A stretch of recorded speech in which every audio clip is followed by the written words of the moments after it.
శివ సందర్శన విధి అని మనకు ఒక ప్రత్యేకమైన పాఠం. శైవాగమమునందు శివ సందర్శన విధి అంటారు. అది శివ లింగ అని రెండు స్వరూపములు. శివ అంటే మంగళం, భద్రం, శోభనం, కళ్యాణం, క్షేమం, అంతా మీకు మంగళప్రదమైనటువంటివి కటాక్షించగలిగినటువంటి శక్తి స్వరూపమునకు శివ అని పేరు.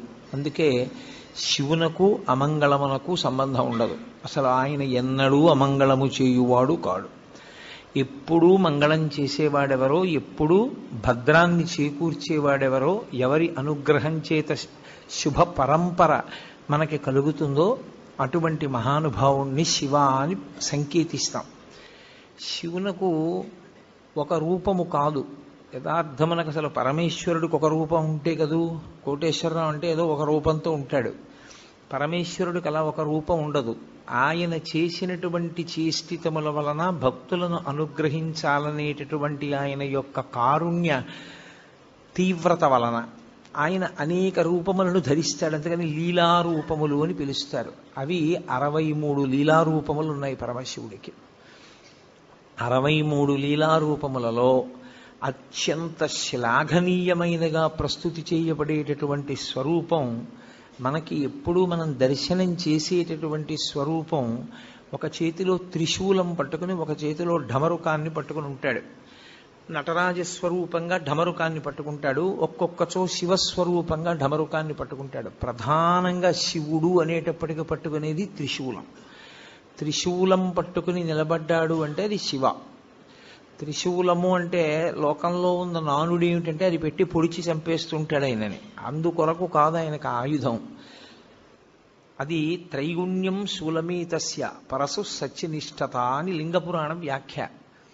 త్రైగుణ్యం శూలమేతస్య, 3 గుణములు ఆయన చేతిల యందు ఉంటాయి. ఆ 3 గుణములే పైన ఉన్నటువంటి 3 పైకి పొడుచుకుని వచ్చినటువంటి శూలస్వరూపములు. ఈ 3 ఒక కర్ర లాంటి దానికి ఆధారభూతమై దాని నుండి పైకి ప్రసరిస్తాయి కొమ్ముల్లా.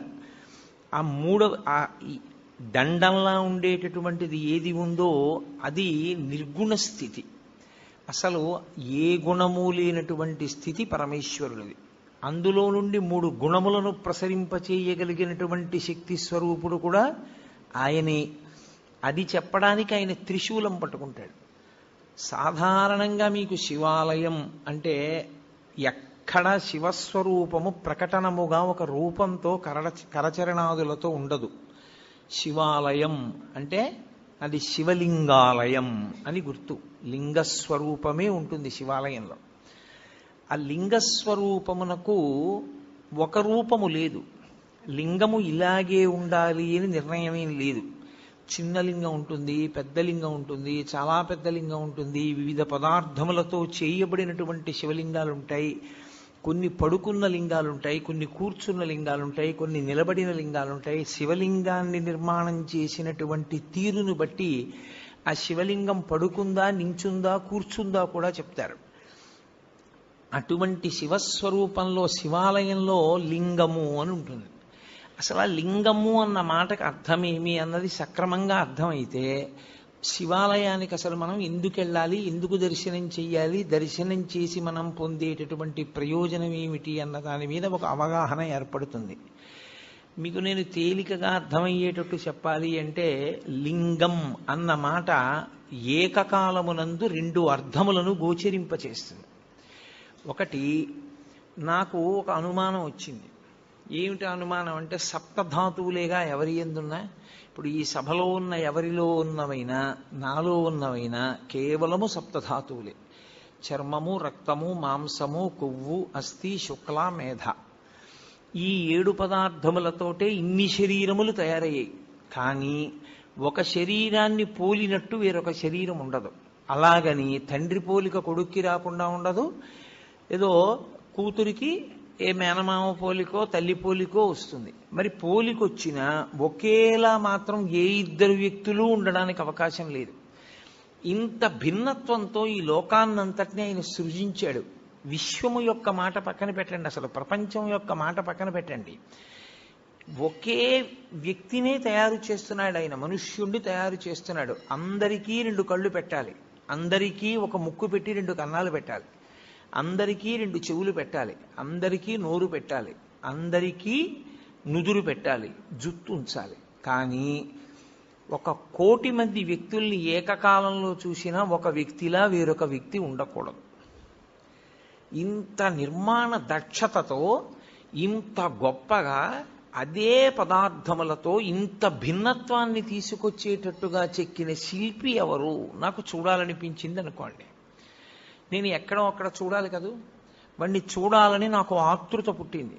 ఏదో మనం బదరీ వెళ్ళాలనుకున్నట్టు, కేదారం వెళ్ళాలనుకున్నట్టు, అరుణాచలం వెళ్ళాలనుకున్నట్టు ఆయన్నొక్కసారి చూద్దామని అనిపించింది అనుకోండి. అప్పుడు ఆయన లింగస్వరూపంతో ఉంటాడు. ఎందుకు లింగస్వరూపంతో ఉంటాడంటే, ఆ చెక్కినటువంటి వ్యక్తి ఉన్నాడే, ఈ లోకమునంతటినీ కూడా సృజించిన వాడు ఉన్నాడే, వాడు నిర్మించి విడిచిపెట్టలేదు. వాడు దీని వృద్ధికి నాశనానికి కూడా కారణమవుతున్నాడు. కొన్నాళ్ళు పెరగాలి జీవులన్నీ, పెరిగిన జీవులు లయమైపోవాలి, లయమైపోయినప్పుడు ఈ భూమి మీదే పడిపోవాలి, భూమిలోనే కలిసిపోవాలి. మళ్ళీ సృష్టింపబడినప్పుడు బయట ఉన్న పంచభూతములతోటే సృష్టింపబడాలి. ఇది పెరుగుతూ ఉండాలి, ఇదే మళ్ళీ తరిగిపోతూ ఉండాలి, ఇదే పడిపోతూ ఉండాలి. జీవుల యొక్క పాపపుణ్యములను దృష్టిలో పెట్టుకుని శరీరాల్ని మారుస్తూ ఉండాలి. లోపల ఉన్నవాడు జీవుడు, వాడికి ఏవో పాపపుణ్యాలున్నాయి, ఇవాళ ఇందులో ఉన్నాడు. ఇది పడిపోయిన తర్వాత వాడు ఇందులోకి వెళ్ళాలి, నిర్ణయం చేసి ఆ శరీరాన్ని సిద్ధం చేసి అందులోకి పంపాలి. ఇన్ని లెక్కలు కట్టుకుంటూ ఉండాలి, ఇన్ని విషయాల్ని చూస్తూ ఉండాలి, ఇన్ని విషయాల్ని నిర్వహిస్తూ ఉండాలి. అందుకే మీరు ఎప్పుడైనా దేవతా స్వరూపాల్ని చూస్తే సనాతన ధర్మంలో తామర పువ్వు పట్టుకుంటారు. ప్రతి వాళ్ళు ఓ తామర పువ్వు పట్టుకుంటారు. ఎందుకు ఆ తామర పువ్వు అంటే, తామర పువ్వు వికసనమునకు గుర్తు. వికసనము అంటే ఒక నిర్దిష్టమైనటువంటి వ్యూహముతో ఈ విశ్వము నిర్వహింపబడేటట్టుగా చేయగలిగినటువంటి ఏర్పాటు. భూమి తన చుట్టూ తాను తిరగాలి, తిరుగుతూ సూర్యుడి చుట్టూ తిరగాలి. భూమి తన చుట్టూ తాను తిరుగుతున్నప్పుడు ఒకే వేగంతో తిరగాలి, 24 గంటల్లో పూర్తి చెయ్యాలి. సూర్యుడి చుట్టూ తిరిగితే ఋతువులు ఏర్పడాలి, తన చుట్టూ తాను తిరిగితే రాత్రింబవళ్ళు ఏర్పడాలి. నక్షత్రములు భూమి కన్నా 1,00,00,000 రెట్ల పెద్దవైన మిణుక్కు మిణుక్కుమంటూ అంత దూరంలో అలాగే ప్రకాశిస్తూ ఉండాలి, స్వయం ప్రకాశకములై. భూమి లోపల ఎన్ని భోగ్య వస్తువులను దాచుకున్నా ఎంత ఉందో, ఎంత తవ్వుతున్నామో, ఎంత ఇస్తోందో, ఇంకా ఎంత మిగిలిందో ప్రపంచంలో తెలుసుకోగలిగినటువంటి వాడు లేడు. భూమి లోపల ఇంత ఖనిజ సంపద ఉంది, ఇంత వాడాం, ఇంకా ఇంత మిగిలింది చెప్పగలిగిన వాడు ప్రపంచంలో ఎవ్వడూ లేడు. ఎంత ఉందో తెలియదు, ఎంత తీస్తున్నామో తెలియదు, ఎంత ఖర్చు పెడుతున్నామో తెలియదు. ఇంత దాచిన వాడెవరు? అదిగో ఇవన్నీ నిర్వహిస్తున్నవాడున్నాడే, వాడు పరమేశ్వరుడు అని పేరు. ఆ పరమేశ్వరుణ్ణి చూడాలనేటటువంటి కుతూహలం కలిగినటువంటి వాడు ఆలయ ప్రవేశం చేసినప్పుడు లింగముగా దర్శనమిస్తాడు. లింగము అంటే గుర్తు. దేనికి గుర్తు? నీకు కలిగిన ఆర్తికి జవాబు చెప్పటానికి గుర్తు. అందుకే శివాలయంలోకి ఎందుకు వెళ్ళాలి అంటే, నీకు ఆర్తి కలిగితే వెళ్ళాలి. ఏ ఆర్తి కలిగితే వెళ్ళాలి అంటే, నీకు అసలు ఈ విశ్వాన్నంతటినీ నిర్మించి నిర్వహించి లయం చేస్తున్న వాడిని చూడాలి అని నీకు అనిపిస్తే అప్పుడు శివాలయంలోకి వెళ్ళాలి. ఆ వెళ్ళినప్పుడు నీకు కలిగేటటువంటి అనుభూతి వేరు, అది లేకుండా శివాలయంలో ప్రవేశిస్తే ఉండేటటువంటి స్థితి వేరు. అందుకే లింగం నీకు కలిగిన ఆర్తికి జవాబు కాదు. పరమేశ్వరుడి వైపు నుంచి చూసినప్పుడు పరమేశ్వరుడికి అసలు రూపం ఏమిటి? ఈ రూపంతో ఉంటాడు పరమేశ్వరుడు, ఇంతే, ఇలాగే ఉంటాడు, ఇంకింతకన్నా భిన్నంగా ఉండడు అని నేను అన్నాను అనుకోండి, తప్పది. అసలు ఈశ్వరుడికి ఆకృతి లేదు. కొంచెం నేను దగ్గరికి తీసుకొచ్చి చెప్పాలి అంటే, యథార్థం అవుతుందని చెప్పలేను, దగ్గరికి తీసుకొచ్చి చెప్పాలంటే ఆయన మేలిమి బంగారము వంటి వాడు. ఇప్పుడు ఆ బంగారంతో మీరు గొలుసు చేయించుకోవచ్చు, కేయూరం చేయించుకోవచ్చు, కంకణం చేయించుకోవచ్చు. అది నామరూపములుగా మీ ఇష్టాన్ని బట్టి మారుతుంది. కానీ అసలు పరమేశ్వరుడు ముద్ద బంగారం, దానికి ఏం రూపం లేదు, మీరు మార్చుకున్నారు. భగవంతుడు నాకు ఈ రూపంతో కనపడాలని ఆర్తి పొందినటువంటి భాగవతుల యొక్క కోరిక తీర్చడానికి ఆయన ఒక రూపాన్ని పొందాడు తప్ప ఆయనకంటూ అసలు రూపమే లేదు. ఆయన నిర్గుణుడు. అందుకే వేదాంత డిండిమం చేస్తూ శంకరాచార్యులు వారు అంటారు, పీఠం అంబమయం సర్వం శివలింగైశ్చ చిన్మయం సాకారంచ నిరాకారం నిర్గుణంచ గుణాత్మకం తత్వం తత్పరమం బ్రహ్మ ఇది వేదాంత డిండిమహ అంటారు. ఆయన నిర్గుణంలోంచి సగుణంగా వస్తాడు, కంటికి కనపడే రూపంలో వస్తాడు. ఎందుకు అలా రావాలి అంటే ఏదో ఒక రూపంలో రావాలని కోరుకున్న భక్తుడు ఒకడున్నాడు, వాడి కోసం రూపం దాల్చాడు. లేకపోతే అసలు ఆయనకి రూపంతో ఉండవలసిన అవసరమే లేదు, అంతటా నిండి నిబిడీకృతమై ఉంటాడు. కాబట్టి ఆయనని ఒక రూపంతో చెప్పడం కుదరదు. ఒక రూపం చెప్పకపోతే మనసు నిలబడదు. అందుకే రూపం ఉన్నవాడా రూపము లేనివాడా అంటే రూపముండి రూపము లేనివాడు. ఉంది, శివలింగం ఉంది, కానీ దానికి రూపం ఉందా? రూపం లేదు. అందుకే శివలింగానికి వేదాంతంలో అరూపరూపి అని పేరు. రూపమున్నది, రూపము లేనిది. ఇలా ఓ ఆకారం కనపడుతోంది, కానీ దానికి కాళ్ళ, చేతుల, ముఖమా? ఏమి లేవు. కాబట్టి అది అరూపరూపి. ఇప్పుడు ఆ శివలింగము ఒక గుర్తు. ఏమంటే అది ఒక గుర్తు అయితే దానికి శక్తి ఏం లేదు, అది ఒక గుర్తుగా మనం పెట్టుకున్నామంతే తప్పించి అది నిజంగా శక్తివంతం కాదా అని మీరు అంటారేమో. శివలింగానికి ఉన్నటువంటి శక్తి అసలు లింగ స్వరూపంలో ఉంది. ఎందుచేత అంటే శివలింగం ఎలా ఉంటుంది? ఇలా ఉంటుంది కదా, గుండ్రంగా ఉంటుంది.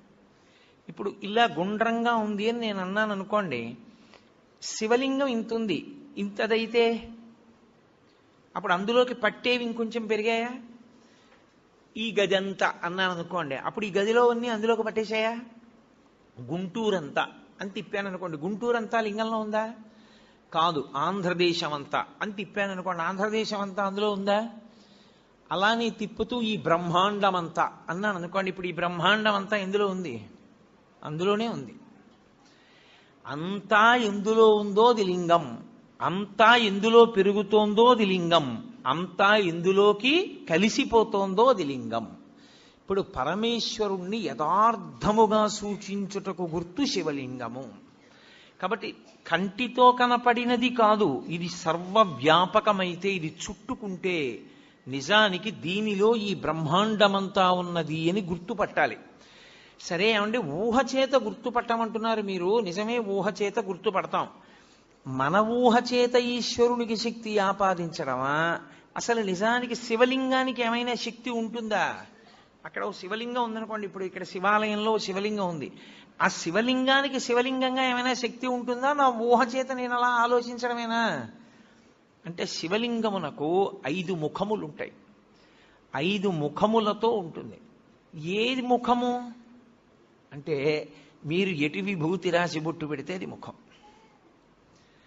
5 ముఖములు అని ఎందుకంటారంటే తూర్పు, పడమర, ఉత్తరం, దక్షిణం 4 వైపులా 4 ముఖాలతో చూస్తాడు. పైకి ఒక ముఖంతో చూస్తాడు. 5 ముఖాలు, 5 ముఖాలతో ఉంటాడు కాబట్టే పంచాస్యుడు అని పేరు. ఇందులో గమ్మత్తు ఏమిటంటే 5 ముఖాలతో ఉండి ఏం చేస్తుంటాడు? 5 వైపులా చూస్తూ ఉండడమేనా ముఖంతో? కాదు. మీరు జాగ్రత్తగా గుర్తుపట్టగలిగితే శివాలయాలన్నింటిలోకి శివాగమంలో అత్యంత శ్రేష్టమైన శివాలయం, ఉత్తర క్షణంలో మీరు దర్శనం చేస్తే కోరికలను ఈడేర్చగలిగినటువంటి శివాలయం, దాన్ని మించి ఇంకొక శివాలయం ఉందని చెప్పడం సాధ్యం కాని శివాలయం పశ్చిమాభిముఖమైన శివాలయం. అంటే మీరు లోపలికి ప్రవేశించినప్పుడు ఆలయంలో శివలింగం పశ్చిమ ముఖాన్ని చూస్తే దాన్ని సద్యోజాత శివాలయము అంటారు. అది సద్యోజాత ముఖంతో చూస్తోంది. అది శివాగమంలో అన్ని శివాలయాల్లోకి శక్తివంతమైన శివాలయం అదే. ఈశ్వరుడు తూర్పుకి ఒక ముఖంతో చూస్తాడు, దాన్ని తత్పురుష ముఖము అంటారు. ఇప్పుడు ఇక్కడ ఉండే శివాలయంలో ఉండే శివలింగం తూర్పుని చూస్తోంది. తూర్పుని చూస్తోంది అంటే దాని ఉద్దేశ్యం ఏంటంటే మీరు లోపలికి వెడుతున్నప్పుడు దేవాలయం కట్టినప్పుడు రాజద్వారానికి ఎదురుగుండా దాని ముఖం తూర్పు వైపుకుంటుంది. తత్పురుషము అంటారు. ఈ తత్పురుషం వైపు చూసేటటువంటి ముఖం, తత్పురుషమని పేరున్న ముఖం తూర్పుకి చూస్తే అది తిరోధానాన్ని చేస్తుంటుంది. తిరోధానము అన్న మాటకు అర్థం ఏంటంటే చీకటిలో ఉంచుతూ ఉంటాడు. ఆ ముఖంతో తెలియనివ్వడు. మాయాస్వరూపుడై లోకమునకు జ్ఞానము లేకుండా చెయ్యగలిగినటువంటి ముఖమునకు తత్పురుష ముఖమని పేరు. అది మాయ కమ్మిస్తూ ఉంటుంది అందరి మీద. నేను దాని గురించి మీతో బాగా ప్రస్తావన చేసే ప్రయత్నం 5వ ముఖం చెప్పినప్పుడు చెప్తాను. అప్పుడు మీకు తేలికవుతుంది. ఒక శివాలయంలో ప్రదక్షిణానికి మీరు వెళ్ళినప్పుడు మీరు మిగిలిన శివాలయాల్లో మిగిలినటువంటి ఆలయాల్లో ఎలా ప్రదక్షిణం చేస్తారో అలా చెయ్యడాన్ని అంగీకరించదు శైవాగమం. అసలు దక్షిణం అన్న మాట ఎక్కడి నుంచి వచ్చింది అని అడిగారు. మనుష్యుడు తూర్పు దిక్కుకి తిరిగి కూర్చుంటే ఆయనకి కుడి చేతి వైపుకి ఉన్నది ఏదో అది దక్షిణం. అందుకే దక్షిణ దిశ అంటారు. ఆయన దక్షిణ హస్తంతో ఇచ్చాడండి అంటారు. దక్షిణ దిక్కన్న పేరు ఎందుకు వచ్చిందంటే మనందరం తూర్పుకి తిరిగే కూర్చుంటాం. ఏ కార్యం చేసినా తూర్పుకి తిరిగి కూర్చోండి అంటారు. తూర్పుకు తిరిగి కూర్చున్నటువంటి వ్యక్తికి కుడి చేతి వైపుకి వస్తుంది కాబట్టి ఆ దిక్కుకి దక్షిణ దిక్కని పేరు. ఇప్పుడు మీరు తూర్పు ముఖంగా ఉన్న శివాలయంలోకి ప్రవేశించి నమస్కారం చేస్తే గృహస్థు ఒకలా ప్రదక్షిణం చెయ్యాలి, బ్రహ్మచారి ఒకలా ప్రదక్షిణం చెయ్యాలి, సన్యాసి ఒకలా ప్రదక్షిణం చెయ్యాలి. ముగ్గురు శివాలయానికి ఒకలా ప్రదక్షిణం చేయడానికి వీల్లేదు. గృహస్థు సవ్యాపసవ్యం చెయ్యాలి, బ్రహ్మచారి పూర్ణ ప్రదక్షిణం చెయ్యాలి, సన్యాసి అపసవ్య సవ్యం చెయ్యాలి. సవ్యాపసవ్యము అంటే గృహస్థ అయితే ఎడంచేతి పక్క నుండి తిరగాలి. ఎంతవరకు తిరగాలి? సోమసూత్రము కనపడే పర్యంతమే తిరగాలి. సోమసూత్రం అంటే శివాలయంలో అభిషేకం చేసిన తీర్థం బయటికి వెళ్ళిపోయేటటువంటి మార్గం. ఆ మార్గం కనపడుతోందనుకోండి, అభిషేక తీర్థం వెళ్ళడం కనపడుతోందనుకోండి, ఇక దాన్ని దాటకూడదు. గృహస్థు అక్కడ వరకే వెళ్ళి వెనక్కి తిరిగిపోవాలి. ఎక్కడ వరకు మళ్ళీ వెనక్కి తిరగాలి అంటే చండీశ్వర స్థానం వరకు తిరగాలి. చండీశ్వర స్థానం వరకు వెనక్కి వచ్చి మళ్ళీ వెనక్కి తిరిగి శివాలయంలోకి వెళ్ళాలి. అది గృహస్థు ప్రదక్షిణ. బ్రహ్మచారి అయితే ఇప్పుడు నేను నా కొడుకు కలిసి శివాలయంలోకి వెళ్ళాము. సోమసూత్రం పైకుంది. నేను ఈ గుళ్ళోకే వచ్చాను అనుకోండి. కాసేపు తూర్పు ముఖంగా ఉన్న ఆలయానికి నమస్కారం చేసి ఎడం వైపు నుంచి వెళ్ళి ఎడమవైపు నుంచి నేను గుడికి ఇలా తిరిగాను. ఎడం వైపుకి గుడి ఎటుంటుంది? నా కుడి భుజం వేపుకుంటుంది. అంటే పూజనీయమైనవి కుడి భుజం వేపుకి ఉంచి ప్రయాణం ప్రారంభిస్తే ప్రదక్షిణం చేశాడంటారు. కుడి భుజం వేపుకు ఉంచి తిరుగుతున్నాను. చండీశ్వరుడి సోమసూత్రం వరకు వచ్చాను. బయటకుంది సోమసూత్రం, కప్పేసి లేదు. ఇక్కడ దేవాలయంలో కప్పబడి ఉంటుంది, పైకి తెలియదు సోమసూత్రం. పైకి ఉందనుకోండి, నేను ఇక దాటకూడదు గృహస్థుని. నాకు వివాహం అయిపోయింది. అప్పుడు నేను వెనక్కి వెళ్ళిపోవాలి. వెనక్కి వెళ్ళి మళ్ళీ తిరిగి చండీశ్వర స్థానం దగ్గరికి రావాలి. నా కొడుకు వాడు బ్రహ్మచారి, వాడికి పెళ్ళి అవ్వలేదు ఇంకా, వాడు సోమసూత్రం దాటచ్చు. వాడు సోమసూత్రం దాటి గుండ్రంగా తిరిగి శివుడికి ఎదురుగుండా వస్తాడు. నేను సోమసూత్రం దాకా వెళ్ళి వెనక్కి వెళ్ళి చండీశ్వరుణ్ణి చూసి చండీశ్వరుడి దగ్గర నుంచి మళ్ళీ తిరిగి శివలింగం దగ్గరికి వస్తాను. నాకు అది ప్రదక్షిణం, బ్రహ్మచారికి అది ప్రదక్షిణం. సన్యాసి వస్తే సన్యాసి సవ్యం చేయకూడదు, ఇలా ఎడం పక్క నుంచి వెళ్ళకూడదు, కుడి పక్క నుంచి తిరిగి పూర్ణ ప్రదక్షిణం చెయ్యాలి. శైవాగమం అలాగే చెప్పింది, అలాగే చెయ్యాలని చెప్పింది. కాబట్టి శివాలయంలో ప్రదక్షిణము అందరికీ ఒక్కలా ఉండదు. శివాలయంలో ప్రదక్షిణం చేసేటప్పుడు పదఘట్టన వినపడకూడదు. మీ అడుగుల చప్పుడు కాని వినపడిందా ప్రదక్షిణం చేసేటప్పుడు మహాపాపం వేస్తారు ఖాతాలో. పాదాల చప్పుడు వినపడకుండా ప్రదక్షిణం చేస్తే పరమశివుడు అంత ప్రసన్నుడవుతాడు. శివాలయంలో ప్రదక్షిణం చేత వచ్చేస్తుందంతే శక్తి అంతా. ఎలా ప్రదక్షిణం చెయ్యాలని అడిగారు. నిండు గర్భిణి ఇంకొక గంటలోనో 2 గంటల్లోనో ప్రసవం అవుతుంది. కిందంతా బిందెతో నూనె పోసేశారు. ఆమెకు ఒక పెద్ద బింది ఇచ్చి నీళ్లు చంకలో పెట్టారు, డొక్కలో. ఆమె పట్టుకుంది. ఇప్పుడు ఆ నూనె ఒలికిపోయిన నేల మీద నడుస్తోంది. ఆమె ఎంత పరాకుగా అడుగు వేసి నడుస్తుందో ప్రదక్షిణ సమయంలో అంత పరాకుగా అడుగు వేసి నడవాలి, చప్పుడు రాకుండా. అదే ఉపమానాన్ని వాడింది శైవాగమం. యథాతథంగా మీకు నేను ఆ ఉపమానాన్ని అందించాను. అంత మెల్లగా పదఘట్టన లేకుండా తిరగవలసి ఉంటుంది. అందుకే అడుగడుగు ప్రదక్షిణం అంటారు. ఇలా అడుగు వేసి దాని ముందుకు తెచ్చి అడుగు వేస్తారు, మళ్ళీ అడుగు వేస్తారు. నిశ్శబ్దంగా ప్రదక్షిణం చేయాలి. శివాలయంలో ప్రదక్షిణం చేస్తూ ఏమీ మాట్లాడకూడదు. అసలు శివాలయంలోకి వెళ్ళి లింగాన్ని చూడడం కాదు. మీరు శివాలయంలో శివుడు 8 రూపాలతో ప్రకాశిస్తూ ఉంటాడు. ఇప్పుడు ఈ 8 శివస్వరూపాలే. శివాలయం యొక్క గోడ కనపడింది అనుకోండి, శివుడు కనపడినట్టు. అందుకే పూర్వం ధ్వజం ఎంత దూరం కనపడుతుందో అంత దూరము చెప్పులు విప్పి మేళతాళాలు మోగించేవారు కాదు. అలా ఊరేగింపు వెళ్ళిపోతుంది అనుకోండి, ఏదో పెళ్లి ఊరేగింపు, దేవాలయానికి ధ్వజం కనపడితే ఇక ఆ ధ్వజం కనపడినంత దూరం మేళతాళాలు మోగించేవారు కాదు. ఎందుకంటే ఈశ్వరోత్సవం అయితేనే మోగించాలి. శివుడే లెక్క ఆ గోడ. ఆ గోడ దగ్గరికి వెళ్ళి నువ్వు ఏదైనా చెయ్యకూడని పని చేస్తే శివలింగం మీద చేసినట్లే లెక్కలో కడతారు శాస్త్రంలో. అందుకే అన్ని ప్రాకారాల నిర్మాణం అందుకు చేసేవారు, రక్షించడానికి. దీని శివాలయం యొక్క ప్రాకారము శివుడు, శివాలయం యొక్క గోపురము, పెద్ద ఆలయ గోపురం ఉంటుంది, ఆ ఆలయ గోపురము శివుడు, ధ్వజస్తంభము శివుడు. మీరు లోపలికి వచ్చిన తర్వాత శివలింగం ఉన్నటువంటి ఆలయ గోపురము శివుడు, లోపల ఉన్న శివలింగము శివుడు, అర్చక స్వామి శివుడు, చండీశ్వరుడు శివుడు, బలిపీఠము శివుడు. 8గా ఉంటాడు శివుడు. ఈ 8 మీకు ఏది కనపడినా మీకు శివదర్శనమైనట్టు లెక్క. నేను గోడ ఒకటే చూశాననుకోండి, నేను శివదర్శనం చేసినట్టు. నేను ధ్వజం వంక చూశాననుకోండి, నాకు శివదర్శనం అయిపోయినట్టు. నేను గోపురం చూశాననుకోండి, నేను శివదర్శనం చేసేసినట్టు. నాకు అర్చకుడు కనపడ్డాడనుకోండి, శివదర్శనం చేసినట్టు. చండీశ్వర స్థానం దగ్గరికి వెళ్ళాడనుకోండి, శివదర్శనం చేసినట్టు. ఈ 8 చూశాడనుకోండి, పూర్ణంగా శివదర్శనం చేసినట్టు. ఎందుకంటే శివతత్వము ఎప్పుడూ అష్టమూర్తి తత్వంగానే వెడుతుంది. 8 అంకెకి కట్టుబడాలి శివతత్వం. అందుకని ఈ 8 యందు పరమశివుని యొక్క తేజస్సు ఉంటుంది. శివుడే 8గా ఉంటాడు. ఈ 8 మీరు ఏది దర్శనం చేసినా శివాలయంలో శివదర్శనము చేసినట్లే. కాబట్టి ఇప్పుడు తూర్పున ఉన్నటువంటి ముఖం తత్పురుష ముఖం. ఈ తత్పురుష ముఖం వాయువు మీద అధిష్టానంగా ఉంటుంది. ఉండి లోకమునంతటినీ తిరోధానం చేస్తూ ఉంటుంది. తిరోధానము అన్న మాటకు అర్థం మీకు నేను బాగా తర్వాత చెప్తాను. మీరు ప్రదక్షిణం చేస్తూ ఇలా ఎడం పక్కకు వస్తే దక్షిణ దిక్కు వస్తుంది. దక్షిణాన్ని చూస్తూ దక్షిణామూర్తి ఉండాలి శివాలయంలో. శివాగమంలో దక్షిణాన్ని చూస్తూ దక్షిణామూర్తి ఉండకుండా శివాలయం కట్టకూడదు. ప్రదక్షిణం చేసేటప్పుడే దక్షిణామూర్తి కనపడాలి.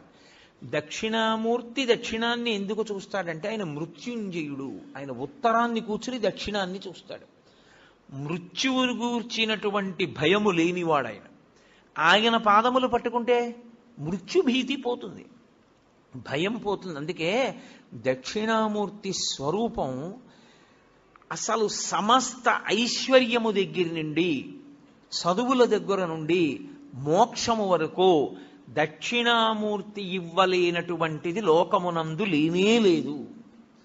అసలు మీకు నేను ఒక గొప్ప రహస్యం చెప్తాను. ధ్యానం చెయ్యడానికి అత్యంత యోగ్యమైనటువంటి స్వరూపం ఏదో తెలుసా? చాలా గొప్ప స్వరూపం దక్షిణామూర్తి స్వరూపం. నేను హైదరాబాద్లో ఉపన్యాసాలు చెప్పేటప్పుడు ఉదయం వేళ దక్షిణామూర్తిని ఎలా ధ్యానం చెయ్యాలి అన్నది దాదాపు 10 రోజులు ఎంతో ప్రతిరోజు తరగతులు నిర్వహించాను. దక్షిణామూర్తిని కానీ మీరు ధ్యానం చెయ్యగలిగితే మీకు ఏది అభ్యున్నతిని కల్పిస్తుందో అవన్నీ మీకు ఈశ్వరుడు ఇచ్చేస్తాడు. ఆయన ధ్యానం చాలు. అంత మంగళప్రదమైన స్వరూపం, అంత అందమైన స్వరూపం, అంత సౌమ్యమైన స్వరూపం ధ్యానానికి వేరొకటి ఉండదు. అత్యంత ఆకర్షణీయమైన మూర్తి నటరాజు. అత్యంత మంగళప్రదుడు, ధ్యానయోగ్యుడు దక్షిణామూర్తి. అందుకే ప్రపంచం అంతటా కూడా నటరాజ విగ్రహాలు ఎత్తుకుపోతారు. పాశ్చాత్య దేశాల్లో నటరాజ విగ్రహాలు కొంటూ ఉంటారు. ఎందుకో తెలుసా? అసలు ఆ స్వామి భంగిమ అలా ఉంటుంది. ప్రపంచంలో ఏ దేవతా స్వరూపంలోనూ కనపడనంత వేగం ఒక్క నటరాజుకే ఉంటుంది. అసలు అలా నటన చేసేటటువంటి వాడు మీకు ఎక్కడ ఇక సృష్టిలో కనపడడం. అంత వేగం ఉంటుంది నటరాజులో. అందుకు వాళ్ళు ఆ మూర్తులు ఎత్తుకుపోతూ ఉంటారు. ఎందుకంటే దొంగతనం చేసి కొంటూ ఉంటారు. అసలు ఆ రూపం ఎలా వచ్చిందని వాళ్ళు అధ్యయనం చేస్తారు. ఇప్పుడు నాకు చాలా పెద్ద జుట్టు పెంచుకున్నాను అనుకోండి, ఇలాగా నేను ఇలా అన్నాను అనుకోండి, నా జుట్టు అంతా ఇటు ఎగురుతుంది. నేను అంతే వేగంగా ఇలా అన్నాను అనుకోండి, ఆ జుట్టు ఇటు ఎగురుతుంది. నేను ఇలా అన్న జుట్టుకి పడే లోపల ఇలా అంటే మళ్ళీ ఇటు జుట్టు ఇటు, ఇటు జుట్టు ఇటు ఉండేటట్టుగా తలని అంత వేగంగా తిప్పుతున్నాను అనుకోండి, అంటే ఈ జుట్టు ఇటు పడదు, అసలు ఈ జుట్టు ఇటు పడదు. ఇది ఇటు ఇలా లేచి ఉంటుంది, ఇటు ఇలా లేచి ఉంటుంది. తలని నిలబెట్టి ఉంచలేదు, తిప్పుతున్నాను. అంత వేగంగా తిప్పుతున్నానంటే ఈ జుట్టు ఇటు పడడానికి కానీ ఈ జుట్టు ఇటు పడడానికి కానీ ఆస్కారం లేదు. ఇది ఇలా నిలబడిపోయి ఉంటాయి. అందుకే మీరు నటరాజస్వామి మూర్తిని చూస్తే ఇక్కడ కాదు, కాంచీపురంలో ఏకాంబరేశ్వర దేవాలయంలో ఉంటుంది మహానుభావుడి యొక్క దేవాలయం. మీరు అక్కడ చూడాలి. ఈ జుత్తి ఇలా ఉంటుంది, ఈ జుత్తి ఇలా ఉంటుంది. మీరు ఎప్పుడైనా నటరాజస్వామి మూర్తిని చూసి ఉంటారు, ఇంటికెళ్ళి మీ దగ్గర ఉంటే బాగా చూడండి. జుత్తు ఇలా ఉండదు, ఉండి కిరీటం పెట్టుకోడు, ఇది ఇటు ఇది ఇటు ఎగురుతూ ఉంటుంది. అంటే నటరాజులో ఉన్నటువంటి వేగం, ఆ వేగం ఎక్కడిది అన్నదాన్ని ప్రయత్నం చేశారు. అసలు ఈ సృష్టిలో కదలికలలో ఉన్నటువంటి వేగాన్ని నటరాజులో చూపించారు. అందుకే శివస్వరూపాల్లో అద్భుత స్వరూపం నటరాజు. అత్యంత ధ్యానయోగ్యము దక్షిణామూర్తి. చిన్న పిల్లలు ఇంట్లో ఉంటే చిన్న పిల్లల దగ్గర నుంచి రేపో మాపో వెళ్ళిపోతాడనుకున్నంత పెద్ద వయస్సున్నవాడి వరకు దక్షిణామూర్తి స్వరూపము ధ్యానయోగ్యమే. మిగిలిన ఏ రూపాలు, ఏ దేవతా స్వరూపాలు మీకు అలా ధ్యానయోగ్యములు కావు. అన్ని వేళలా మీరు ఒకే రూపాన్ని, బ్రహ్మచారి, గృహస్థు, వానప్రస్థు, సన్యాసి, నలుగురు ఒకే రూపాన్ని ఆరాధన చేయడం కుదరదు. నేను మీకు ఒక ఉదాహరణ చెప్పాలంటే, కృష్ణ పరమాత్మని నేను ధ్యానం చేశాననుకోండి, నేను గృహస్థుని కనుక ఆవు దూడ పక్కన ఉన్నటువంటి త్రిభంగి అయిన కృష్ణుండే నేను ధ్యానం చేయాలి. ఆవు దూడ లేని కృష్ణుణ్ణి సన్యాసి ఉపాసన చేయాలి. మారిపోతుంది. అందరూ ఒకలా చేయడానికి వీల్లేదు. అదే త్రిభంగి స్వరూపం అయిన దక్షిణామూర్తి స్వరూపం. చిన్నపిల్లలు దక్షిణామూర్తిని ఎంత ధ్యానం చేస్తారో అంత జ్ఞాపక శక్తి, అంత గొప్పగా స్ఫురణ శక్తి పెరుగుతాయి. ఐశ్వర్యం కావాలనుకున్నవాడు దక్షిణామూర్తిని రోజు ధ్యానం చేస్తే అంత ఐశ్వర్యం. ఆరోగ్యం కావాలనుకున్న వాడికి ఆరోగ్యం, జ్ఞానం కలగాలనుకున్న వాడికి జ్ఞానం. నేను మీకు యథార్థం చెప్పాలంటే, మీకు ప్రతిరోజు 1-2 నిమిషాలు దక్షిణామూర్తిని ధ్యానం చేయడం అలవాటైతే మోక్షము కరతలామలకము. అంత్యమునందు పరమేశ్వరుడే మీకు జ్ఞాపకం వచ్చి మోక్షానికి ఎడతాడు. అంత గొప్ప స్వరూపం దక్షిణామూర్తి స్వరూపం.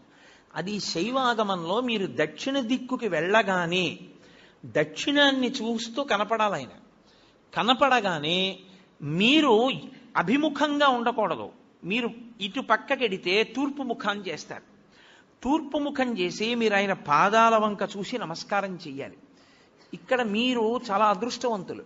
ఇక్కడ ఉన్నటువంటి శివాలయంలో ఆగమానికి సరిపోయేటట్టుగా అద్భుతమైనటువంటి దక్షిణామూర్తి స్వరూపం ఆ శివాలయానికి ప్రదక్షిణం చేసేటప్పుడే దక్షిణంలో ఉంది.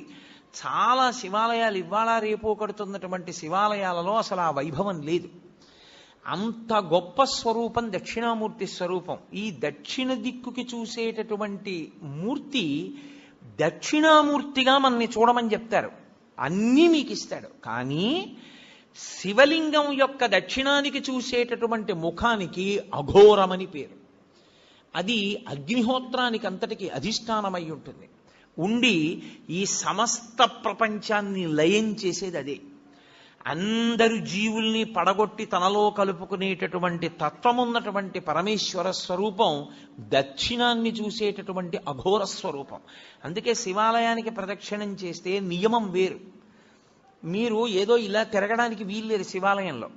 ఇప్పుడు మీరు ఇక్కడున్న శివాలయంలోకే వెళ్ళారనుకోండి, మీకు బాగా అర్థమయ్యేట్టు నేను చెప్పాలంటే, మీరు లోపలికి వెళ్ళి చూడగానే చేతులు జోడించి ఓం తత్పురుష ముఖాయ నమః అనాలి. ఒకవేళ భక్తులకి ముఖాలు తెలియవేమోనని బోర్డు పెడతారు. అందుకే అసలు శివాలయంలో బోర్డు ఉండాలి.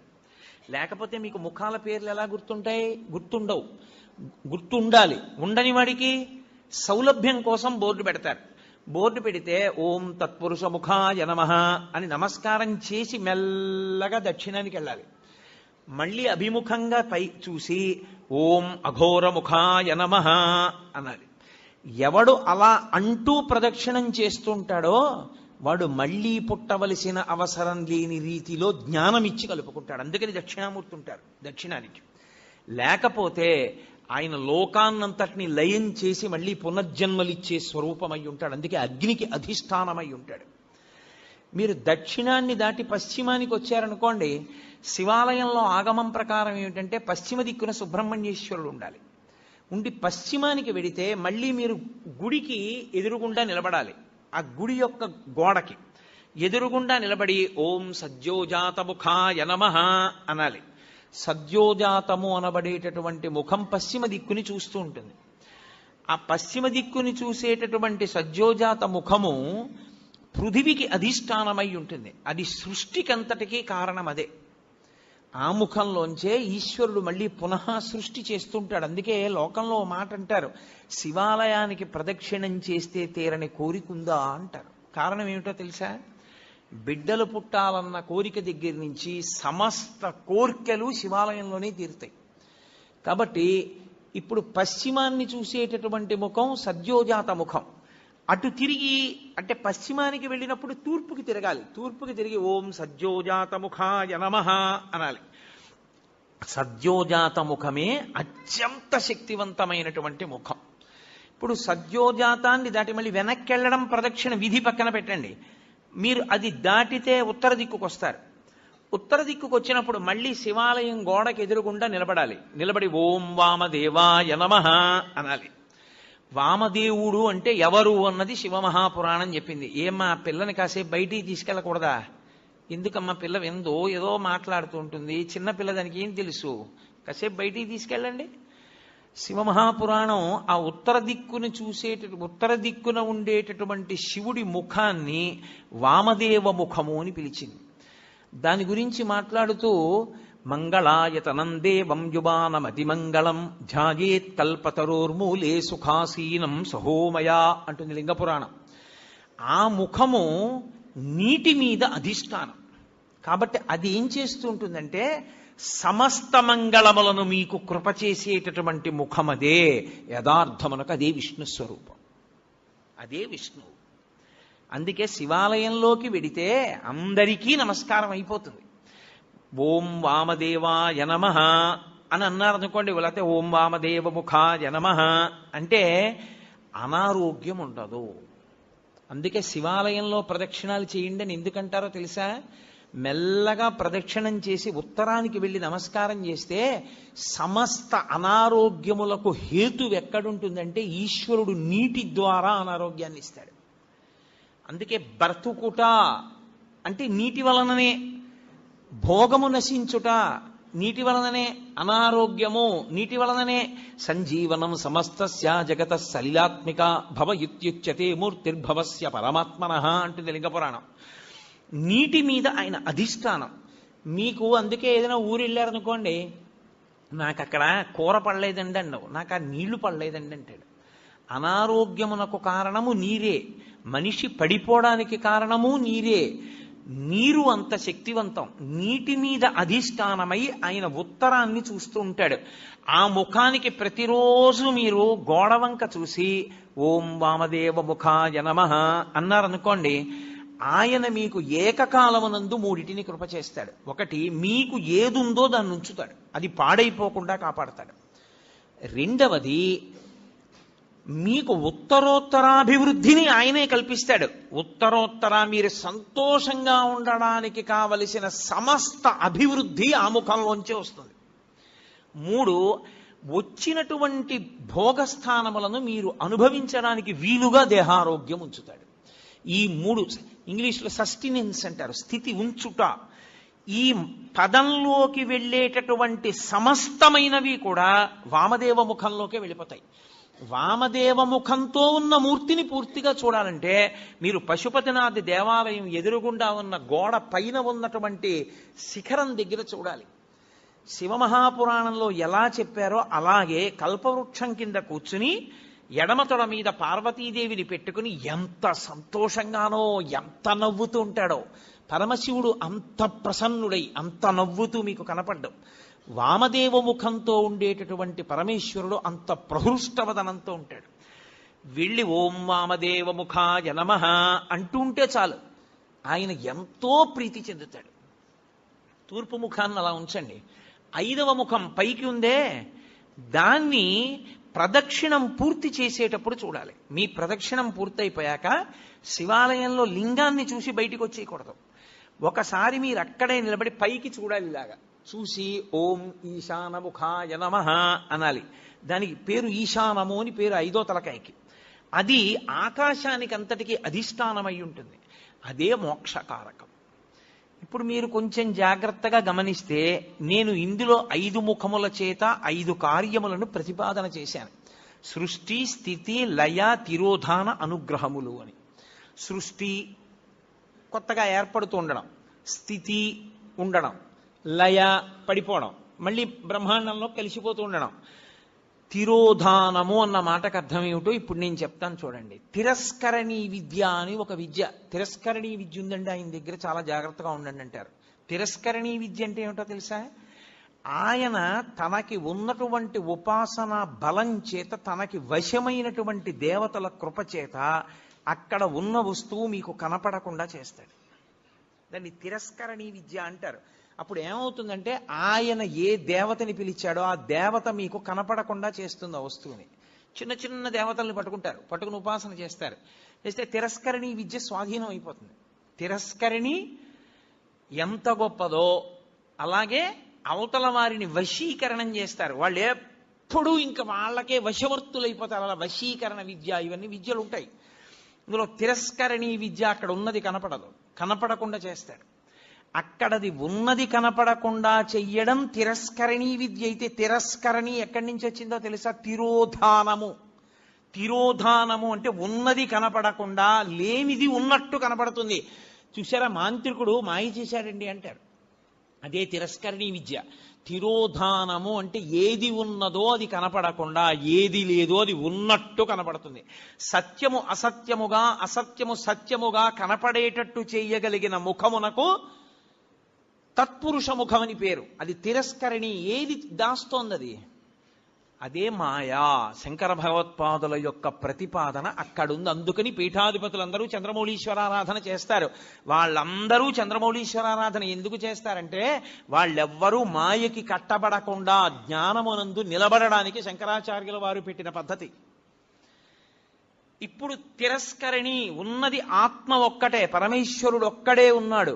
ఒక్కడే అయిన పరమేశ్వరుడు కనపడకుండా విశ్వము కనపడుతూ ఉంటుంది. అబ్బో ఎంతమంది ఉన్నారో, ఎన్ని మొక్కలున్నాయో, ఎన్ని పువ్వులున్నాయో అంటాడు తప్ప ఉన్న విశ్వనాథుడు కనపడడు. విశ్వనాథుడు కనపడకుండా విశ్వం కనపడేటట్టు చేస్తాడు. అలా కనపడినంత కాలం మాయకి వశుడైపోయాడు గుర్తు.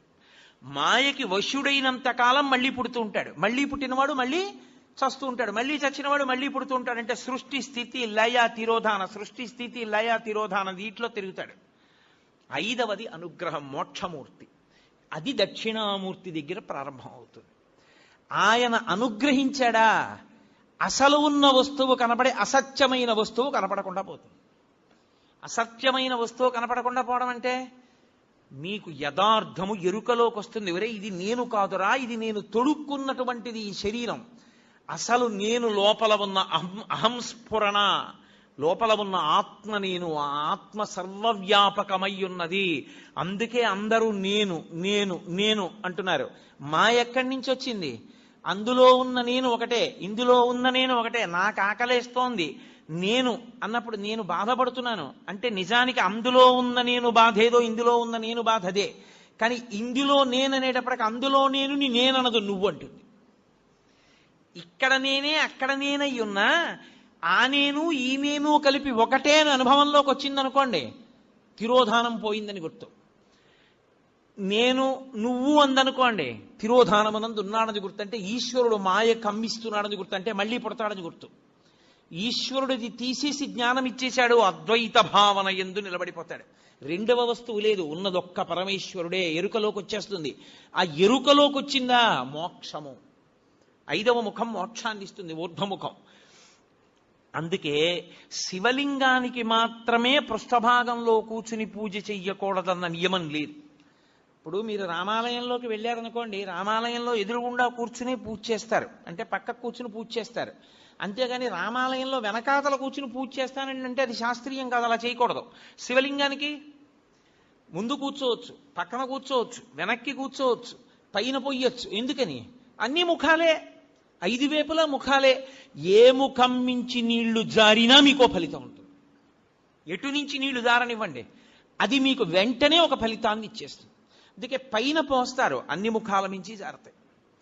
ఇప్పుడు శివాభిషేక తీర్థాన్ని తొక్కకూడదు.